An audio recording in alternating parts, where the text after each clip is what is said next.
Hello dear students, as you know our past test is starting from 21st of September. So ਅੱਜ ਤੋਂ ਆਪਾਂ revision ਸ਼ੁਰੂ ਕਰ ਦਿੰਦੇ ਹਾਂ। ਅੱਜ ਹੈਗੀ ਅੱਜ ਦੀ slide it is based on revision of first chapters of intensive study. ਜੋ ਚੈਪਟਰਸ ਆਪਣੇ ਸਿਲੇਬਸ ਦੇ ਵਿੱਚ ਨੇ ਇੰਟੈਂਸਿਵ ਸਟੱਡੀ ਦੇ ਉਹਨਾਂ ਚੈਪਟਰਸ ਦੇ ਆਬਜੈਕਟਿਵ ਟਾਈਪ ਕੁਐਸਚਨਸ ਦੀ ਰਿਵੀਜ਼ਨ ਹੈ। First chapter is gender bias. The writer of the lesson gender bias is Sudha Murthy. The writer wanted to do a doctorate in, writer ने किस चीज़ doctorate करनी सी? Computer science. GRD Tata was the owner of, GRD Tata किस the owner सी? Tata Industries. In which month and year the events of lesson gender bias occur? किस महीने ते साल दे विच जिस lesson दे जिहड़े हैगे सी events occur हो रहे सी हो रहे हैं वापर रहे हैं। It is April 1974। How many girls are there in today's engineering colleges?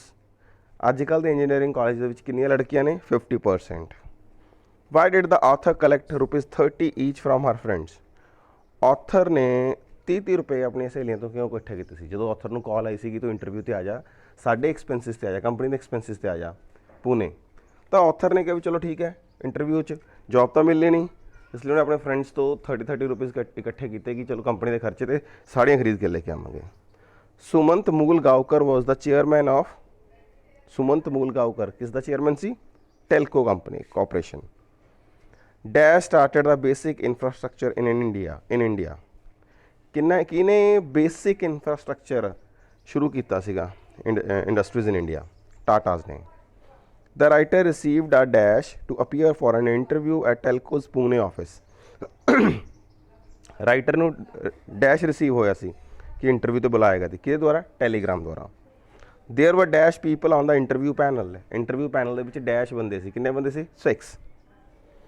Next chapter the portrait of a lady. This chapter is written by Khushwant Singh. The portrait of the grandfather hung above the mantelpiece. जो father का portrait सी photo सी कित्थे लंब करी सी? Mental piece के उपर, show case के उपर जिन्होंने आप कह दीए। The writer of the chapter portrait of lady is Khushwant Singh. Grandmother went to school with the author because she was attach to a, because the school was attach to a, grandmother school जाती सी क्योंकि जो school से किस चीज़ के attach सीगा? Temple के नाल। They used to feed the street dogs with dash chapatis. फिर जाते जाते स्कूल जाते जाते वो कुछ लै जाते कि लै जाते जाके स्टेल चपातीस लै जाती, बासियां रोटियां लै जाते कुत्तियां नूं फीड करते जाते सी। The author went to school in the city dash. Author school दे विच जो शहर का स्कूल सी उत्थे किवें जांदा सी? By bus. What did the author have for breakfast? Breakfast दे विच ऑथर की खांदा सी? Stale chapatis and butter. बासियां रोटियां दे उपर थोड़ा जा बटर लगा के, मक्खन लगा के। Grandmother said her prayers in a monotonous sing song. Grandmother ji अपनी प्रार्थना सी इक्को आवाज़ दे विच गीत वांगू गाउंदी करदी सी। यस ट्रू है।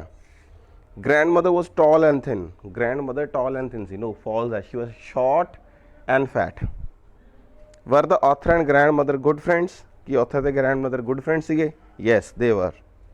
Was the writer's grandmother sentimental? की वो सेंटीमेंटल सी, बहुत ज़्यादा भावुक सी? नहीं जी नहीं सी। Next chapter liberty and discipline.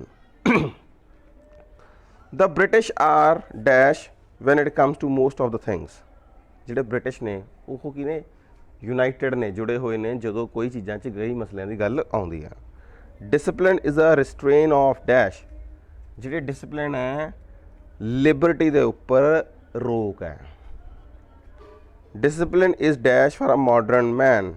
Discipline modern man लिए अनअवॉइडेबल है कि जो आधुनिक बंदा डिसिप्लिन तो बच नहीं सकता, किसी ना किसी तरह का डिसिप्लिन आपां नूं फॉलो करना ही पवेगा। Who saluted the author? किसने ऑथर नूं सैल्यूट किया? एक प्राइवेट सोल्जर ने ऑथर नूं सैल्यूट किया। प्राइवेट सोल्जर कौन होंदा? जिहदे कोई रैंक नहीं होंदा। Discipline begins with the dash. Discipline किहदे नाल शुरू होंदा है? ऑफिसर्स के नाल शुरू होंदा, क्योंकि पहला अगर वड्डे बंदे ही डिसिप्लिन च होणगे तां ही छोटे बंदे नीचे उन्होंने देख के डिसिप्लिनड होणगे।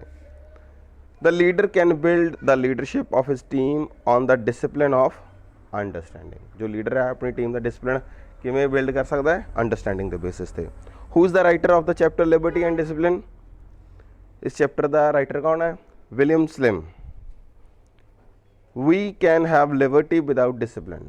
ਲਿਬਰਟੀ ਬਿਨਾਂ ਡਿਸਿਪਲਿਨ ਤੇ ਹੋ ਸਕਦੀ ਹੈ? ਨੋ, ਫਾਲਸ ਹੈ। Totalitarian discipline is deliberately designed to submerge the individual? True. Totalitarian ਮਤਲਬ ਇੱਕ ਤਰਫਾ, ਮਤਲਬ ਉੱਪਰ ਠੋਸਿਆ ਗਿਆ ਜੋ ਡਿਸਿਪਲਿਨ ਹੈ, ਜਾਣ ਬੁੱਝ ਕੇ ਕਿ ਬੰਦਿਆਂ ਨੂੰ ਗਰਕ ਕਰਕੇ ਰੱਖਿਆ ਜਾਵੇ। This is sorry true, this is true. Discipline is binding on all from top to bottom. Discipline ਸਾਰਿਆਂ ਨੂੰ ਬੰਨ ਕੇ ਰੱਖਦਾ ਹੈ, top ਤੋਂ ਲੈ ਕੇ bottom। yes, this is true. Next chapter, a president speaks. This chapter is written by, चलो पढ़ते हैं, आगे आएगा question. How many visions did Dr. Kalam have for India? Dr. Kalam ਦਾ ਕੀ ਕਿੰਨੇ visions ਨੇ ਇੰਡੀਆ ਲਈ? 3 visions. India got its first vision of freedom in 1857। India ਨੂੰ ਆਪਣੀ ਆਜ਼ਾਦੀ ਦਾ ਪਹਿਲਾ ਵਿਜ਼ਨ ਕਦੋਂ ਆਇਆ, ਸੁਪਨਾ ਕਦੋਂ ਆਇਆ? 1857 ਚ। We expect from railways to provide us clean. ਅਸੀਂ ਰੇਲਵੇਜ਼ ਤੋਂ ਕੀ ਐਕਸਪੈਕਟ ਕਰਦੇ ਕਿ ਸਾਨੂੰ ਕਲੀਨ ਬਾਥਰੂਮਸ ਦਿੱਤੇ ਜਾਣ? ਟਰੂ ਔਰ ਫਾਲਸ ਦੱਸਣਾ ਹੈ। ਦ writer of the chapter president speaks is doctor APJ Abdul Kalam. True. ਜਿਸ ਤਰ੍ਹਾਂ ਮੈਂ ਪਹਿਲਾਂ ਜਾਣ ਕੇ ਨਹੀਂ ਦੱਸਿਆ ਸੀ ਤੁਹਾਨੂੰ, ਹੂ is the writer? Actually this is speech, ਇਹ ਇੱਕ ਕਲਾਮ ਜੀ ਦੀ ਸਪੀਚ ਹੈ।